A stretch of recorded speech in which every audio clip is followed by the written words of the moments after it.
बच्चों, आज हम कक्षा 7 के पाठ 10 अपूर्व अनुभव का अध्ययन करेंगे। तो पहले थोड़ा सा हम इस कहानी के बारे में जान लेते हैं कि ये क्या है। इसमें इसमें एक पात्र है जिसका नाम है तोतो चान।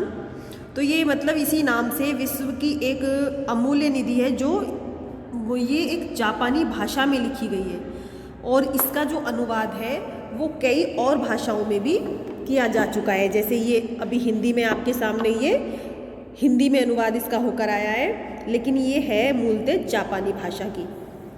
और ये एक ऐसी अद्भुत पाठशाला है के बारे में है और उसमें पढ़ने वाले बच्चों की कहानी है जिनके लिए जो क्लास है वो क्या है, रेल के डब्बे हैं और जो गहरी जड़ों वाले पेड़ हैं वो पाठशाला का गेट है। उनकी जो शाखाएं हैं, जो पेड़ों की टहनियाँ हैं, वो बच्चों के खेलने की जगह है। और इस अनोखे स्कूल के जो संस्थापक थे वो श्री कोबायाशी और लेखिका स्वयं जो इस लेख को लिख रही हैं, जो इस कहानी को लिख रही हैं, वो स्वयं इस स्कूल की छात्रा रह चुकी हैं।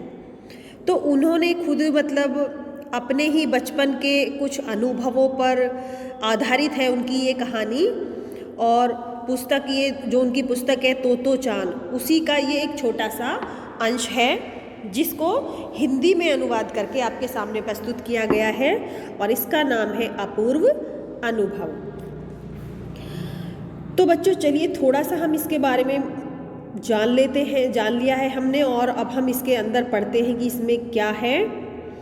तो सभागार में शिविर लगने के 2 दिन बाद तोतो चान के लिए एक बड़ा साहस करने का दिन आया। इस दिन उसे यासुकी चान से मिलना था। अब यासुकी चान कौन है और तोतो चान कौन है, तो ये आपको जल्दी ही पता चल जाएगा। इस भेद का पता न तो तोतो चान के माता पिता को था और न ही यासुकी चान के। उसने यासुकी चान को अपने पेड़ पर चढ़ने का न्योता दिया था। अब आप सोच रहे होंगे इसमें कौन सी बड़ी बात है? ये तो एक नॉर्मल सी बात है। तो आगे जब आप पढ़ोगे तो आपको पता चलेगा कि ये बड़ी बात क्यों है।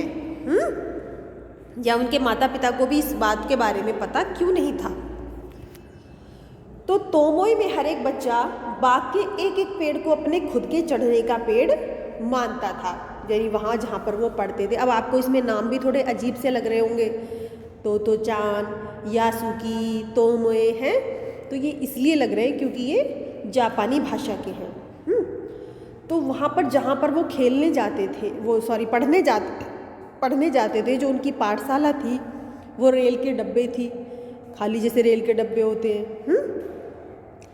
खेलने की जगह उनके पेड़ थे और उनके वहाँ पर जो पेड़ थे वो सब बच्चों के बटे हुए थे। जैसे वो बांट लेते हैं ना कि ये पेड़ मेरा है, ये पेड़ मेरा है, ये पेड़ मेरा है। जैसे आप लोग क्लास में आते हो, कक्षा में आकर के अपनी अपनी बेंच की, जो पहले दिन जिस बेंच पर बैठ गया कि ये तो मेरी बेंच है, मैं तो यहीं बैठूंगा, ये मेरी सीट है, मेरी जगह है। तो ऐसे ही उन्होंने भी अपने अपने पेड़ बांट रखे थे और किसी को भी अनुमति नहीं थी कि कोई बिना किसी की अनुमति के किसी के पेड़ पर चढ़ सके। तो तोतो चान का पेड़ मैदान के बाहरी हिस्से में कुहोनबुत्सु जाने वाली सड़क के पास था। अब ये एक जगह का नाम है वहाँ, कुहोनबुत्सु। बड़ा सा पेड़ था उसका, चढ़ने जाओ तो पैर फिसल जाते, पर ठीक से चढ़ने पर जमीन से कोई 6 फुट की ऊंचाई पर एक द्विशाखा तक पहुंचा जा सकता था। द्विशाखा मतलब किसको कहते हैं? द्विशाखा, जैसे आपने पेड़ देखा होगा तो एक ही टहनी में से 2 टहनियाँ निकलती हैं ना, फिर आगे चल के, तो वो जो जोड़ होता है वहाँ पर जहाँ से 2 टहनियाँ निकल रही हैं उसको बोलते हैं द्विशाखा, यानी जहाँ से दूसरी शाखा निकल रही है। बिल्कुल किसी झूले सी आरामदेह जगह थी यह। तोतो चान अक्सर यहाँ पर वो खाने की छुट्टी के समय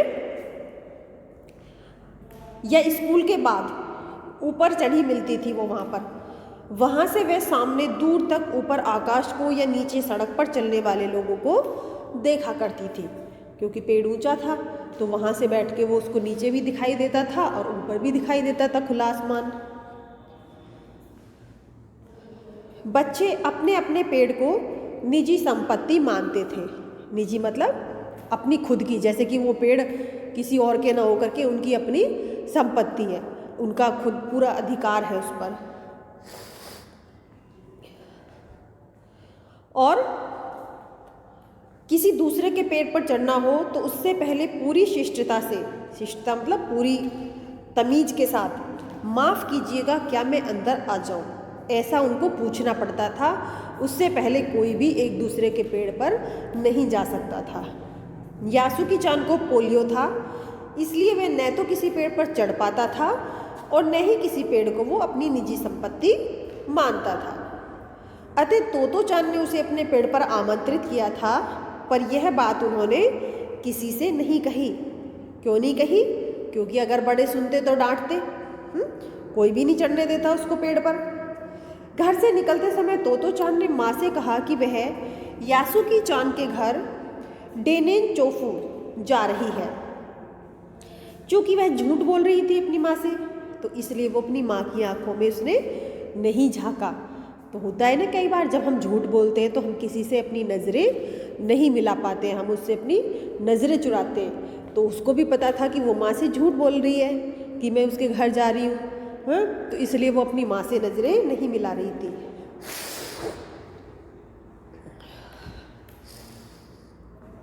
वह अपनी नज़रें जूतों के फीतों पर ही गड़ाए रही। रॉकी उसके पीछे पीछे स्टेशन तक आया।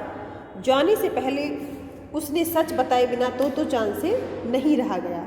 यानी कि रॉकी उसका डॉगी था जो उसके पीछे पीछे स्टेशन तक आता है।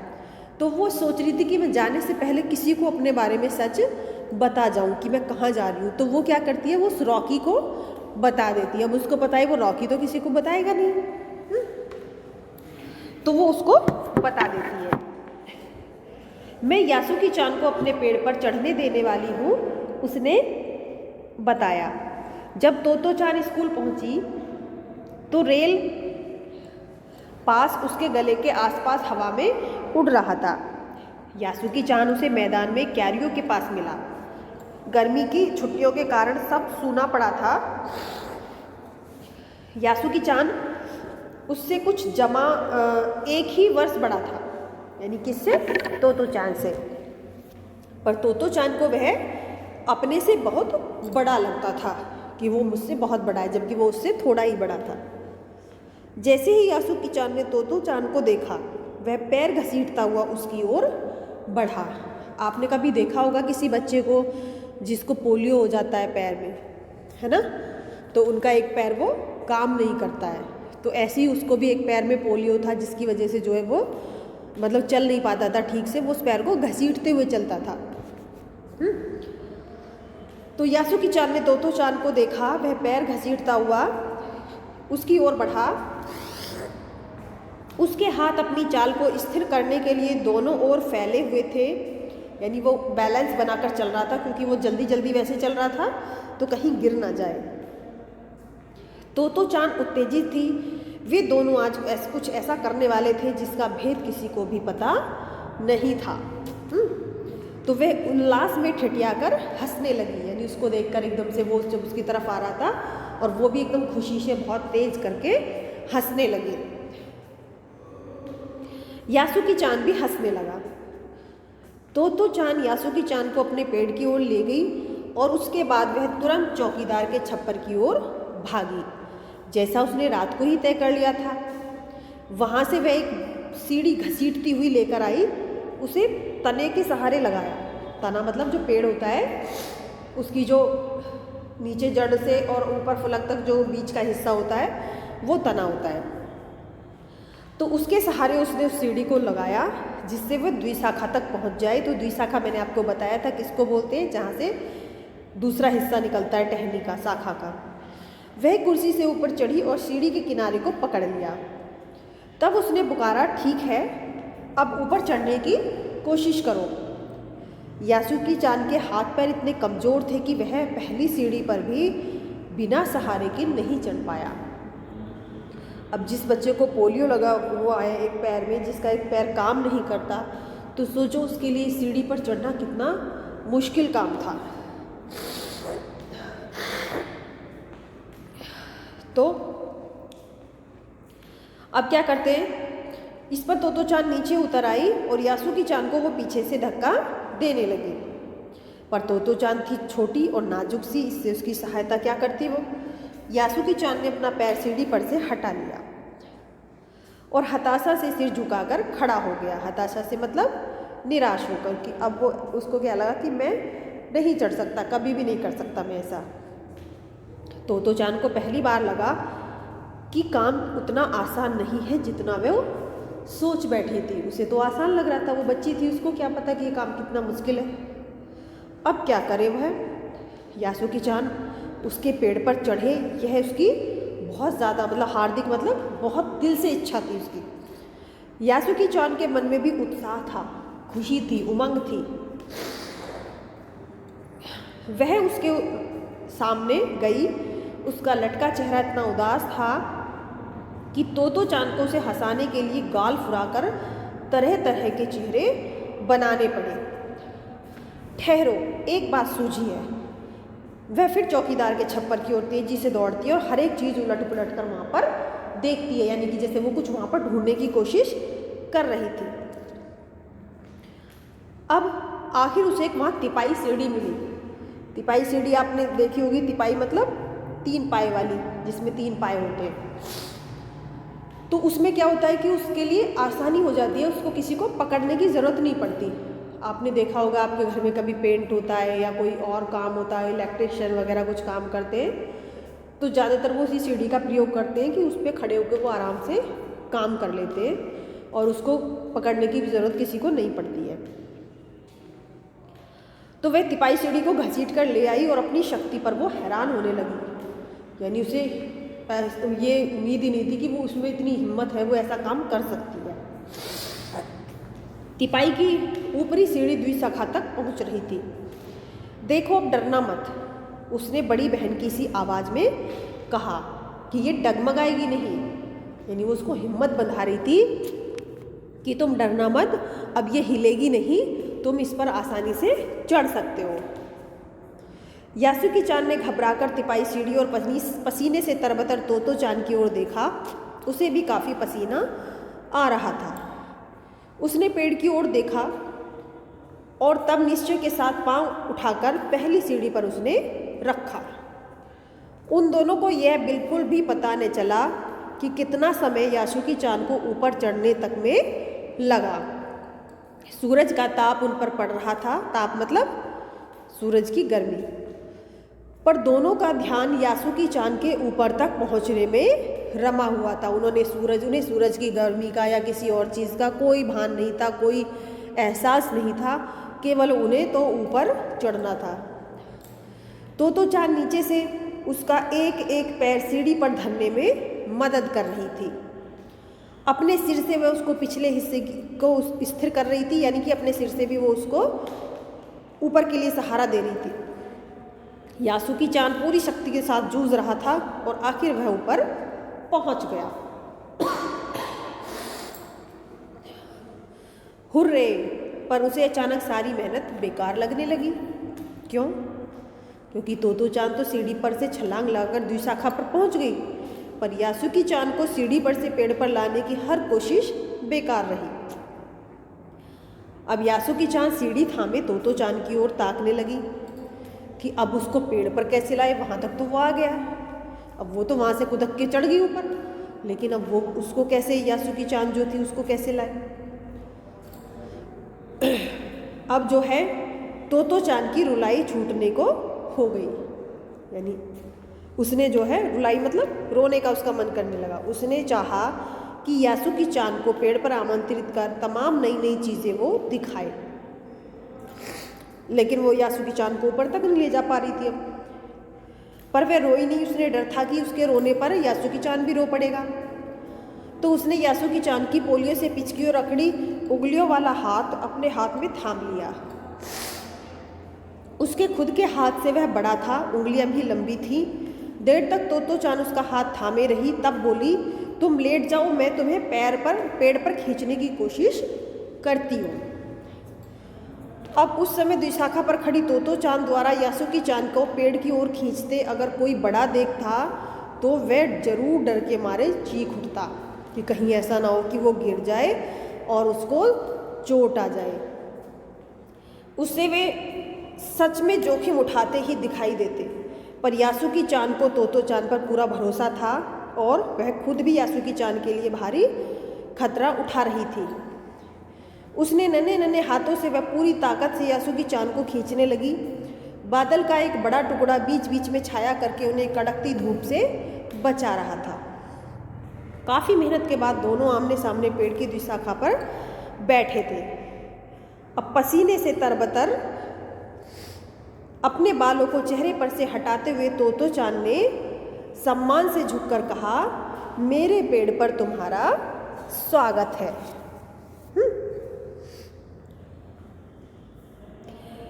यासुकी चान डाल के सहारे खड़ा था। कुछ झिझकता हुआ वह मुस्कुराया। तब उसने पूछा, क्या मैं अंदर आ सकता हूँ? उस दिन यासुकी चान ने दुनिया की एक नई झलक देखी जिसे उसने पहले कभी नहीं देखा था। तो ऐसा होता है पेड़ पर चढ़ना? यासुकी चान ने खुश होते हुए कहा, क्योंकि उसके लिए तो वो सब कुछ पहला अनुभव था, पहला और आखिरी, शायद उसके बाद भी वो कभी ना चढ़ पाए, है ना। और उसके लिए तो वो एक नई दुनिया थी कि वो तो वहाँ पर कभी चढ़ने की कल्पना भी नहीं कर सकता था, जो कि तोतो चान ने कर दिखाया। वे बड़ी देर तक पेड़ पर बैठे बैठे इधर उधर की गप्पे लड़ाते रहे। मेरी बहन अमेरिका में है, उसने बताया है कि वहाँ एक चीज़ होती है टेलीविज़न। कौन बता रहा है ये?